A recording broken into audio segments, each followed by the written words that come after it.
Adonai, me voici devant toi. Je t'offre mon cœur pour que tu sois mon maître, mon Seigneur, mon roi, mon sauveur. À jamais fait de mon cœur ta demeure. Adonai, me voici devant toi. Là, nous avons connu une petite panne technique, mais nous sommes là, nous continuons avec notre émission sur la dîme. Donc vous allez comprendre que nous sommes en train de poser des questions et des réponses. Nous sommes en train de poser des questions et l'homme de Dieu est en train de répondre à ces questions. Mais bien aimé, homme de Dieu, est-ce que vous pouvez encore récapituler un peu et continuer là où vous étiez, parce que c'était vraiment très bon. Merci beaucoup mon frère Hervé. Bien aimé dans le Seigneur encore, que Dieu vous bénisse pour le temps que vous consacrez à suivre cet exposé sur la dîme. Nous étions en train de lire Matthieu chapitre 5, verset 17 et le verset 19e. Au verset 17, le Seigneur dit qu'il n'est pas venu abolir la loi ou les prophètes, il est venu pour accomplir.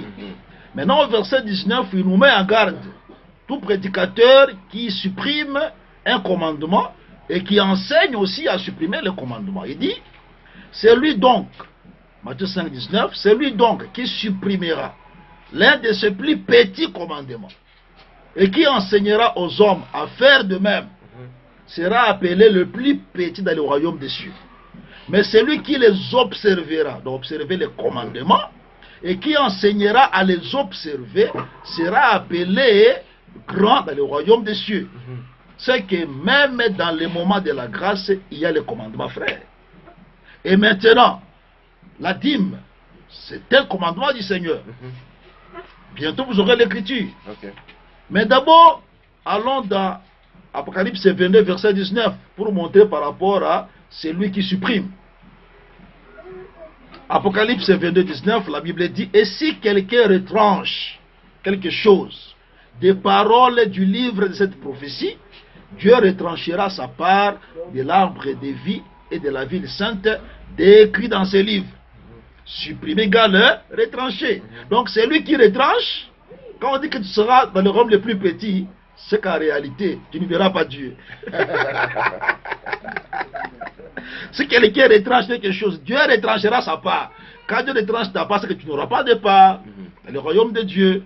Voilà pourquoi, mes frères et sœurs, pour revenir, est-ce qu'aujourd'hui les ministres de la parole, évangélistes, pasteurs, prophètes, docteurs, apôtres, sont-ils des sacrificateurs de Lévites? Ou bien tout le monde est sacrificateur?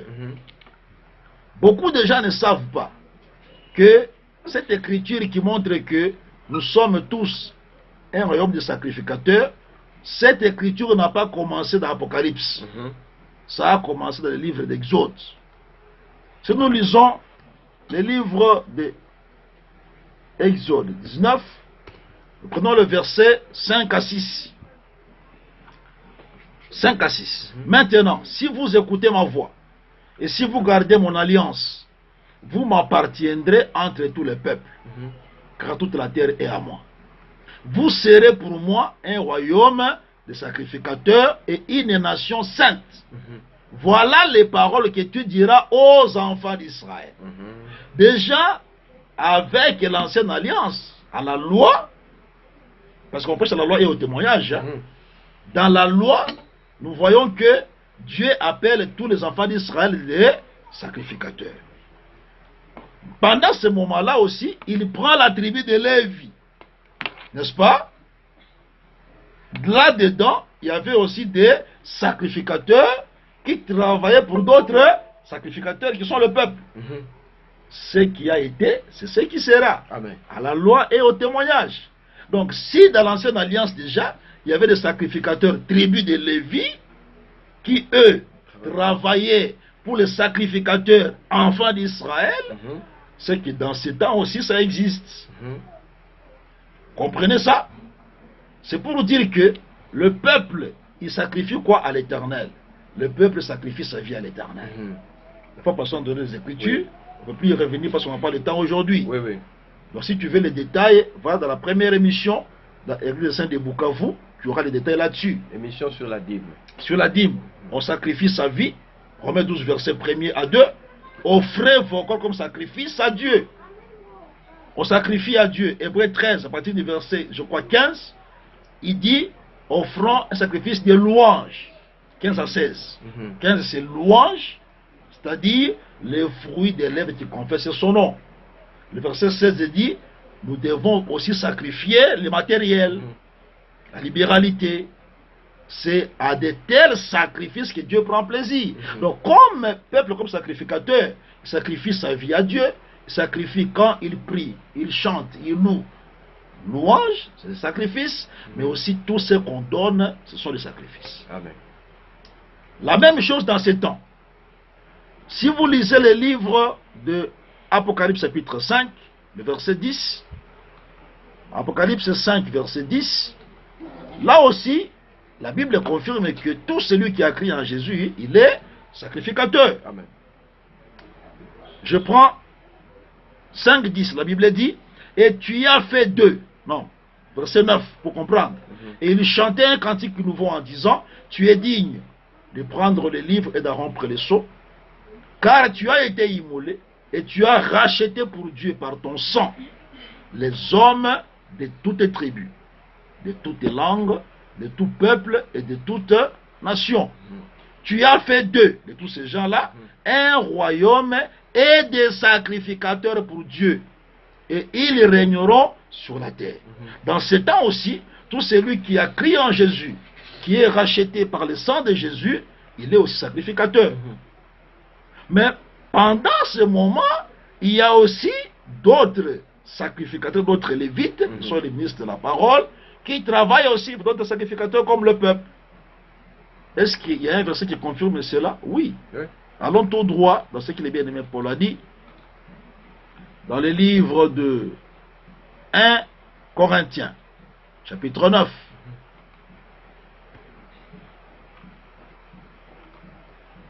« 1 Corinthiens chapitre 9. Nous lisons les versets 13 et 14. Mais je rappelle avant d'y aller que la fois passée, j'ai donné beaucoup d'écritures où on montrait que sacrificateurs et lévites, au début, ils étaient séparés par rapport au travail. Quand Moïse les a établis, sacrificateurs, ils devaient immoler à l'autel les animaux pour le peuple. Les lévites étaient des gens qui étaient chargés de transporter les ustensiles du temple ou des tabernacles. Nous sommes ensemble, les transporteurs des ustensiles du tabernacle. Mais quand ils sont arrivés dans le pays, on a lu beaucoup d'écritures la fois passée qui ont montré que les sacrificateurs et lévites, ils étaient unis dans le travail. Et tous sacrifiés. Et tous sacrifiés. Ils ont béni le peuple dans 2 Chroniques 30, verset 27. Ils ont transporté les ustensiles sacrés dans 1 Roi 8, verset 4. Ils ont offert des holocaustes dans la maison de l'Éternel. 2 Chroniques 30, 15 à 17. Amen. Mais aussi, ils ont loué l'Éternel ensemble. 2 Chroniques 30, verset 21. Mais aussi, la Bible montre qu'ils ont enseigné le peuple. Dans Néhémie 8, le verset 9e, ils ont aussi eu les mêmes portions ensemble. Dans 2 Chroniques 31, verset 4 à 6 et le verset 20. Mais le verset clé, où il montre qu'ils étaient unis dans le travail, c'est 1 Chronique, chapitre 23, à partir du verset 24 jusqu'à 32. Amen. Si vous êtes tous ces versets-là, vous allez comprendre que sacrificateurs et lévites, au début, les travaux étaient séparés, mais arrivés dans les pays, il y avait plus de transport à faire. Le temple, il est là, tout est déjà positionné. Les deux étaient maintenant unis dans le travail. De louer, de bénir, de prier pour le peuple, d'enseigner le peuple, sacrifier pour le tout. Ils faisaient ensemble. Nous sommes ensemble? Tous enseignés. Tous enseignés. Néhémie 8, 9. Aujourd'hui aussi, c'est... Voilà. Ceux qui enseignent aujourd'hui, ce sont les saints qui donnent les saints de la parole. Ephésiens 4, 11 à 12. Vous montrez que le sacrificateur veut dire ministre. Oui. C'est pour dire seulement que nous ne sommes pas les sacrificateurs lévites comme au temps de Moïse. Mais nous faisons le travail que ces gens-là faisaient. Comprenez ça? C'est pourquoi les saints qui donnent du ministère de la parole, Ils font aujourd'hui le travail que faisaient les sacrificateurs et le travail des Lévites. C'est pourquoi, dans 1 Corinthiens 9, 13 à 14, l'apôtre Paul met les deux ensemble. Il montre que ces gens-là avaient un salaire. Et ce salaire-là, d'eux-mêmes, on va d'abord lire ça. 1 Corinthiens 9. Ah, c'est là où j'étais déjà, excusez-moi. 1 Corinthiens 9, 13 à 14. Je ne vais pas lire au-dessus parce que dans 1 Corinthiens 9, l'apôtre Paul parle du salaire des hommes de Dieu. Et beaucoup aussi de gens qui vous troublent prennent ces versets ici. Mais ceux qui ne voient pas, c'est que là-dedans, l'apôtre Paul explique que nous sommes, nous ministres aujourd'hui, considérés comme sacrificateurs et comme lévites. Ah bon? C'est ce qu'eux ne voient pas. Donc, on va lire les versets 13 et 14. Ne savez-vous pas que ceux qui remplissent les fonctions sacrées sont nourris? Retenez le verbe nourrir. Pour comprendre le nourrir là, rentre dans nombre 18, hein, verset 21 et verset 31. Nourrir égale dîme égale salaire. Ne savez-vous pas que ceux qui remplissent les fonctions sacrées sont nourris par le temple? Que ceux qui servent à l'autel, on part à l'autel. Maintenant, on doit rentrer pour savoir. Il faut rentrer dans l'ancienne alliance. Paul, c'est notre frère.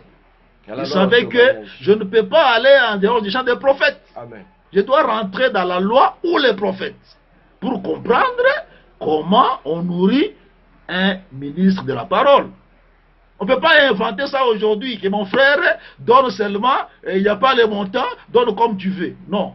C'est que doit manger un sacrificateur ou un lévite dans ce qui a été, c'est déjà prévu. Amen. Les offrandes, les dîmes, les dons, et tout ce que nombre 18 cite. Nombre 18 a séparé, hein, lévites et sacrificateurs par rapport à ce qu'on doit leur donner. Le frère Paul maintenant met les deux ensemble dans 1 Corinthiens 9, verset 13. Il dit, ne savez-vous pas que ceux qui remplissent les fonctions sacrées sont nourris par le temple? Qui sont ces gens-là? C'était les Lévites. Les Lévites remplissaient les fonctions sacrées. Les portiers, les musiciens, tout ce qui était fonction sacrée, c'était leur travail. Vous comprenez ça? Et donc, ils étaient nourris par le temple. Mais c'est qu'ils prenaient dans les temples. Déjà, on voit avec nombre 18 les salaires qui leur étaient destinés. À part le salaire qui est la dîme, il y avait les offrandes, les dons et beaucoup d'autres choses. Ne savez-vous pas que ceux qui travaillent à l'autel, on part à l'autel? Donc, ceux qui servent à l'autel, c'est qui? Sacrificateurs. C'est eux qui étaient à l'autel pour immoler les animaux, d'abord au début, hein, évidemment, pour le peuple. Vous comprenez ça? Donc, dans la loi, avant qu'ils ne soient ensemble liés au travail, il y avait les gens qui étaient à l'autel. Là, on ne voyait que les sacrificateurs. Nous sommes ensemble. Avant qu'ils soient ensemble dans les pays de Canaan pour le travail, dans le tabernacle, qui faisait les fonctions sacrées des transporteurs, c'était les Lévites. Et donc, le verset 14 dit, de même aussi, le Seigneur a ordonné. C'était un commandement du Seigneur. De même, c'est pas si tu vois ça, mon frère. Le de même est là, tu vois pas ça. C'est une liaison, c'est mais oui. C'est une transition. C'est une transition. Alléluia.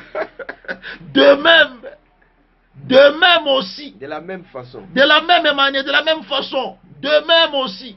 Le Seigneur a ordonné. Amen. À ceux qui annoncent l'évangile de vivre de l'évangile. Amen. Qui annonçait l'évangile au peuple en Israël? Sacrificateurs, lévites. Qu'est-ce qu'ils mangeaient? Amen. Qu'est-ce qu'ils mangeaient ces gens-là? Mais la Bible est claire là-dessus. Il ne faut pas raisonner la place de Dieu. Qu'est-ce que ces gens-là mangeaient? Ils étaient nourris par quoi? Rentre là-bas. De même. Prends tout ce qui est là-bas. De même. C'est un commandement. Le Seigneur a ordonné. Matthieu 5, 19. Frère Bouleli. Matthieu 5, 19. Frère Jojo 5. Matthieu 5, 19. C'est lui qui supprimera un de ses commandements. et qui enseignera aux hommes à faire de même, il marque le royaume. Nous nous observons et nous vous enseignons à faire de même. Amen. C'est un commandement du Seigneur. Dieu vous bénisse. Merci beaucoup, apôtre. Je ne sais pas si vous avez quelque chose à augmenter. Ce que je vais ajouter, c'est quoi? Il y a des gens qui vont vous dire, mais parmi les droits de sacrificateur, il y avait aussi les premiers-nés des hommes. Oui, dans Nombre 18. Il y avait aussi les premiers-nés des hommes. Donc, maintenant, qu'est-ce qu'on a fait? Il faut tuer les chats aujourd'hui et les manger. C'est là où vous comprenez que s'il n'y a pas d'explication, le peuple n'a pas le salut. On va lire ça rapidement dans le livre de Exode 13, 12 à 13. Exode 13, verset 12 à 13. Qu'est-ce que la Bible dit? Tu consacreras à l'Éternel tout premier-né, même tout premier-né des animaux que tu auras. Les mâles appartiennent à l'Éternel. Tu rachèteras avec un agneau tout premier-né de l'âne. Si tu ne le rachètes pas, tu le briseras la nuque. Tu rachèteras aussi tout premier-né de l'homme parmi tes fils. Donc, un premier-né en Israël, ce sont les premiers-nés des hommes et des animaux, et les premiers fruits de la terre, ça appartenait à l'Éternel. Personne ne mangeait ça. Premier fruit de la terre, on donne à l'Éternel. Premier fruit des animaux, des animaux, on donne à l'Éternel. Qui mangeait ça? Sacrificateur et lévite. Même les premiers-nés des hommes, c'est aussi consacré à l'Éternel. C'est aussi le droit de sacrificateur et de lévite. Oui. Maintenant, ils ne les mangeaient pas. Qu'est-ce qu'ils en faisaient? La Bible dit, ils étaient rachetés par l'agneau. Mais pourquoi aujourd'hui on ne peut pas racheter? C'est pour dire que ne va pas prêcher aux gens qu'il faut manger les premiers-nés des hommes. Parce que là, ça ne parle plus de nourriture des hommes de Dieu, ça expliquait le rachat. La même chose avec la dîme de 3 jours, la dîme d'une année de 3 ans. Ne dis pas que c'est ça le salaire. Ça, on ne mange pas, mon frère. Ce qu'on n'a pas mangé dans ce qui a été, on ne peut pas le manger dans ce qui sera. À la loi et au témoignage, c'est tout à fait clair. Là où ils ne mangeaient pas, ils étaient rachetés. Donc, on voit l'enseignement du rachat. Les premiers-nés rachetés, c'est nous, les enfants de Dieu. Maintenant, la dîme de la dîme, frère, tu as posé ça comme question. Oui, comment donner la dîme? Parce que si nous sommes sacrificateurs aujourd'hui, on doit payer la dîme de dîme. On comprend aujourd'hui, il n'y a plus une distinction sacrificateur, souverain. Ils sont unis dans le travail. Ce sont aujourd'hui les ministres de la parole. Éphésiens 4, verset 11. Amen. Maintenant, la dîme de la dîme, comment est-ce que nous devons la payer? Parce que c'est à la loi et au témoignage. Si là-bas, ils prenaient la dîme, ils donnaient la dîme de dîme au souverain sacrificateur. Nous aussi, on doit le faire. Si on ne le fait pas, donc ce n'est pas la loi et au témoignage. Vous voulez trancher comme c'était Matthieu 5. Est-ce que... là on supprime. Si tu supprimes, frère, tu n'as pas de part. Tu seras le plus petit dans les royaumes, tu n'as pas de part. Est-ce que dans ces temps, n'avons-nous pas un souverain sacrificateur? Hébreux 4, verset 14. Qui mange la dîme physique. Et il mange la dîme, frère. On va t'expliquer. On va t'expliquer. Hébreux 4. Nous prenons d'abord le verset 14. Et puis on va lire aussi Hébreux 6, verset 20. Hébreux 4 et 14, il est écrit ainsi. Puisque nous avons un grand souverain sacrificateur qui a traversé les cieux, Jésus, le Fils de Dieu, demeurons fermes dans la foi que nous professons. Vous comprenez? Vous comprenez? Puisque nous avons, c'est au présent, c'est au présent. Donc nous avons aussi, nous aujourd'hui, un grand souverain sacrificateur. Jésus. Jésus. Hébreux 6, le verset 20. L'apôtre Paul dit ici, là où Jésus est entré pour nous comme précurseur, ayant été fait souverain, sacrificateur pour toujours, selon l'ordre de Melchisédek.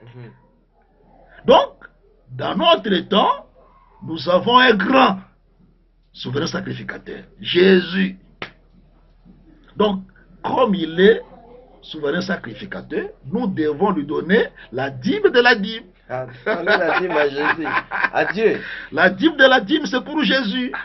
Mais Maintenant, comment on la donne? Oui, oui. Comment il va manger ça? Alléluia. Lévitique ici, c'est verset 16. Vous comprendrez comment lui va manger cette dîme-là. Lévitique 6, verset 16. Je suis sûr que beaucoup de gens n'avaient jamais compris ça comme ça. Ils sont étonnés de dire, ah bon? Mon frère Roger Boulet, je t'exhorte encore dans l'amour du Seigneur, répands-toi. Sans oublier mon bien-aimé de Senga, que j'aime bien. Il est aux États-Unis. Ils disent comment? Si c'est Kentucky, si c'est Kentucky, je ne connais pas, mais il est quelque part aux États-Unis. Qu'il se répande. Nous les saluons au nom de Jésus. Nous vous aimons beaucoup, mes bien-aimés. Nous vous aimons bien. Mais vous avez dit que nous qui mangeons, nous sommes des voleurs. Au contraire, c'est vous qui ne donnez pas qu'être des voleurs. C'est pourquoi nous vous citons comme ça, parce que nous vous aimons. Nous lisons Lévitique 6, 16 pour montrer comment est-ce que Dieu va manger la dîme de la dîme. Toute offrande, parce qu'il est écrit, la dîme de la dîme sera comptée comme offrande. Je ne sais pas si on peut lire ça, frère. Oui, oui, on peut lire. Je rentre d'abord dans Nombre, d'abord je lis ici, puis je vais aller là-bas. Lévitique 6, 16, il dit, toute offrande d'un sacrificateur sera brûlée en entier et ne sera point mangée. Nous sommes d'accord? Toute offrande d'un sacrificateur sera brûlée en entier et ne sera point mangée par quelqu'un. Maintenant, dans Nombre 18, 31, on nous a montré que la dîme de la dîme, c'est considéré comme une offrande. Nombre chapitre 18. Nous allons tout droit au verset 31.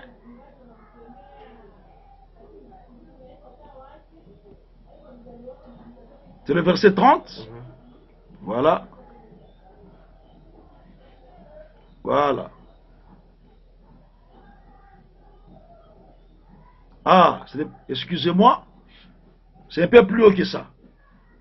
Nous commençons par le verset 26 pour comprendre. Nombre 18, verset 26.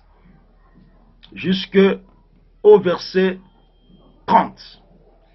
Il dit, tu parleras aux Lévites et tu leur diras, lorsque vous recevrez des enfants d'Israël la dîme que je vous donne, de leur part comme votre possession, vous en prélèverez une offrande pour l'Éternel. Vous comprenez? Une offrande pour qui? Pour l'Éternel. Une dîme de la dîme. C'est pour qui? L'Éternel. Et votre offrande, vous comprenez? Cette dîme de dîme. Cette dîme de dîme, ça s'appelle offrande. Et votre offrande vous sera comptée comme le blé qu'on prélève de l'air et comme le mou qu'on prélève de la cuve. C'est ainsi que vous prélèverez une offrande pour l'Éternel sur toutes les dîmes que vous recevrez des enfants d'Israël et vous donnerez au sacrificateur Aaron. C'est le souverain, ça on connaît. L'offrande que vous en aurez prélevée pour l'Éternel. Vous comprenez que l'offrande d'un sacrificateur ne doit pas être mangée. Il faut qu'on se soit brûlé en entier. Et donc, quand nous recevons la dîme des enfants de Dieu, nous enlevons la dîme de la dîme qu'on ne donne à personne. On doit la brûler en entier pour l'Éternel. C'est-à-dire, cette dîme de la dîme, ça va contribuer à acheter dans l'église les biens que personne ne peut manger. Si nous manquons les chaises, on achète les chaises pour l'église. Si nous manquons par exemple dans l'église le synthétiseur, on achète le synthétiseur. Ça c'est brûlé parce que personne ne mange. Un sacrificateur, quand il fait une offrande, personne ne mange. C'est brûlé en entier pour l'Éternel. Voilà pourquoi l'Éternel aujourd'hui mange la dîme de la dîme par les biens matériels qu'on achète dans l'église. Personne ne mange ça. L'Éternel mange. Parce que, quand je dis sainteté dans l'église, mon frère et soeur, même une chaise, ça appartient à l'Éternel. Tous les biens de l'église, ce n'est pour personne. C'est pourquoi dans une église, on ne peut pas aller prendre les biens de l'église et en faire ses propres biens. Parce que, qui est le propriétaire? C'est l'Éternel. Vous comprenez? L'Éternel, quand synthétiseur, chaise, chair pour prêcher, je sais pas, il y a eu des ampoules qui étaient brûlées, on remplace. Tout ça, c'est pour l'Éternel. Donc désormais, quand vous recevez la dîme, sortez la dîme de la dîme. Amen. Achetez avec ça les biens de l'église, que personne ne peut manger, que personne ne peut utiliser. là vous avez respecté la loi de la dîme, qui est une offrande d'un sacrificateur. Je ne sais pas si j'ai répondu à votre question. Vraiment, vous avez répondu très bien à la question. Merci. Vraiment, nous sommes très heureux. Nous demandons toujours à ceux-là qui nous suivent de réagir.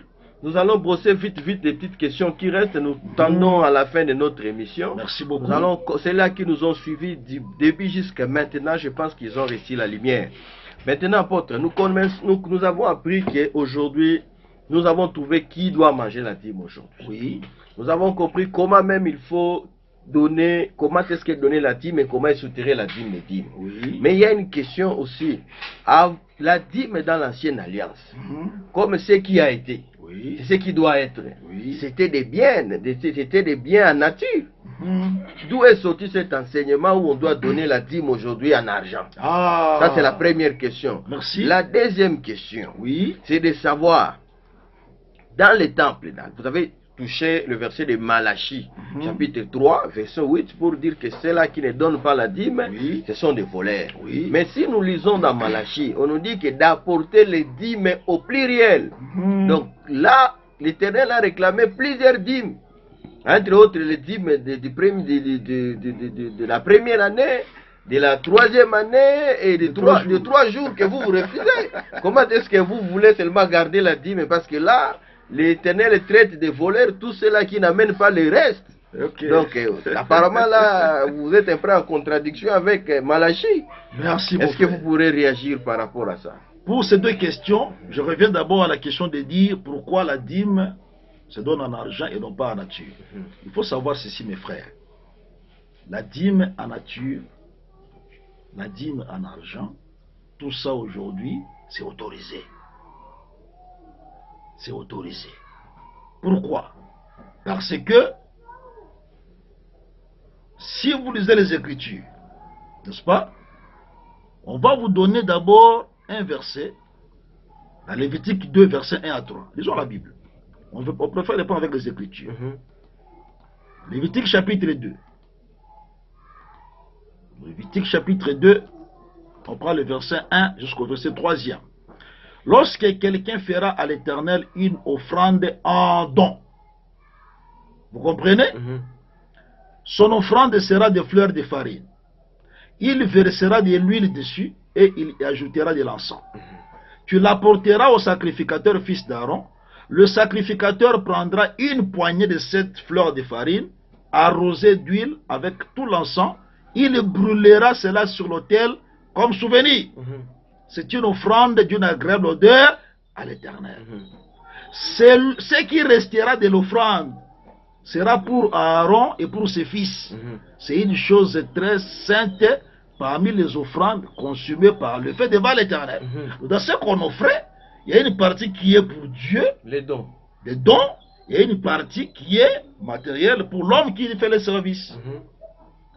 Vous comprenez ça? Donc, pourquoi je parle de ça?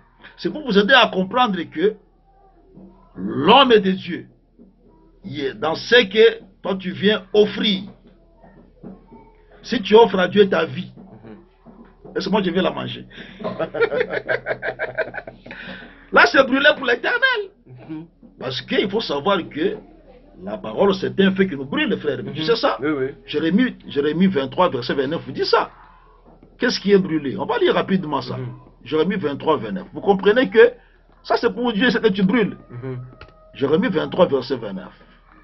Qu'est-ce que la Bible dit ici? La Bible dit: ma parole n'est-elle pas comme un feu?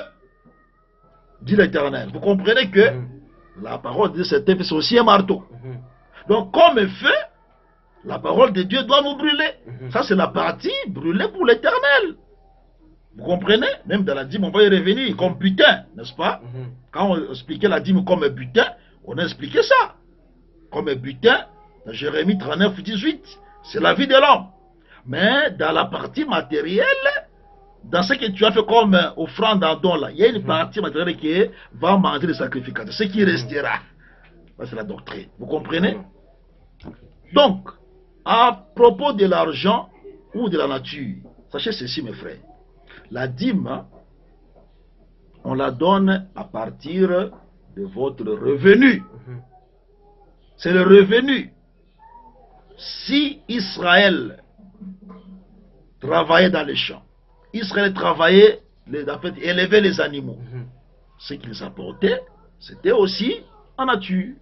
Ils apportaient, n'est-ce pas, les biens de leurs champs, ils apportaient des animaux parce qu'ils étaient agriculteurs et éleveurs. Maintenant, c'est lui qui dit que l'argent dans l'évangile, c'est un péché. On va l'amener chez le maître lui-même. Marc chapitre 12, verset 35. On va comprendre. Marc chapitre 12, on va lire le verset 35.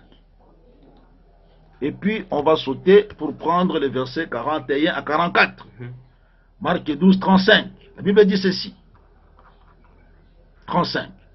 Jésus continua à enseigner dans le temple et dit, comment les scribes disaient-ils, non, excusez-moi, 35, oui c'est ça, comment les scribes disaient-ils que le Christ est fils de David? Nous comprenons que qui enseignait c'est Jésus, où? Dans le temple. Nous sommes ensemble?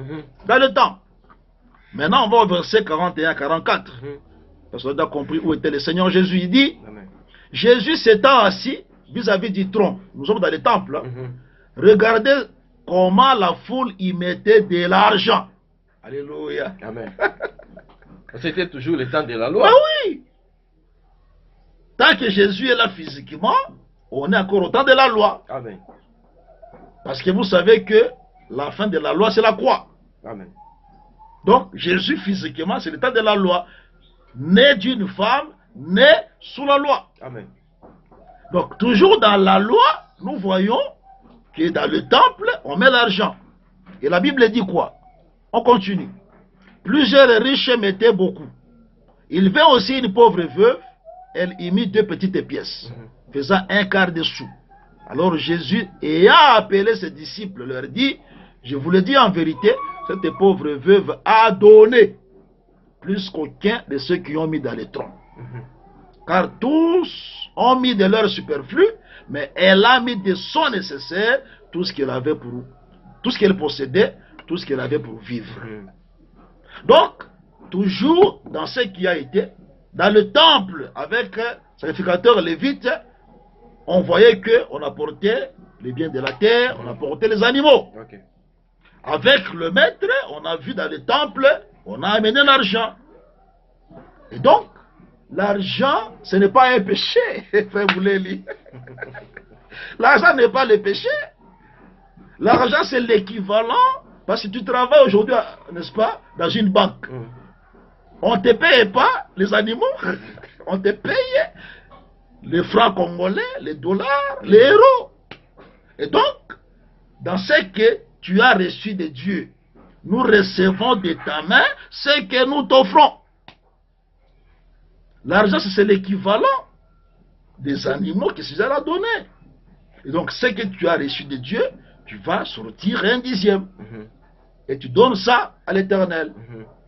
Maintenant, j'ai suivi là où tu disais que non, mais on enlève les impôts, on enlève les ceci, ça reste une partie. Mais mon frère, ce qu'on a enlevé, ça ne t'appartient pas. Si on a enlevé les impôts de ceci et de cela, ce n'est pas ta part. C'est la part.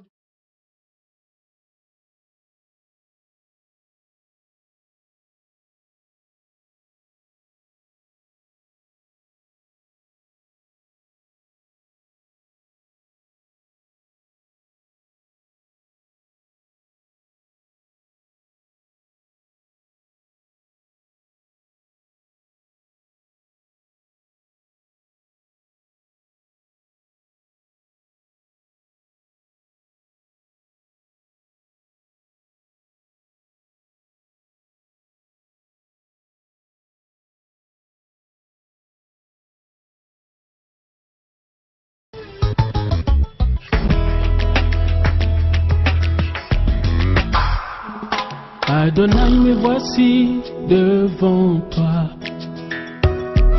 Je t'offre mon cœur pour que tu sois mon maître, mon Seigneur, mon roi, mon sauveur. À jamais fait de mon cœur ta demeure. Adonai, me voici devant toi. Je t'offre mon cœur pour que tu sois mon maître, mon Seigneur, mon roi, mon sauveur. À jamais fait de mon cœur ta demeure. Tu es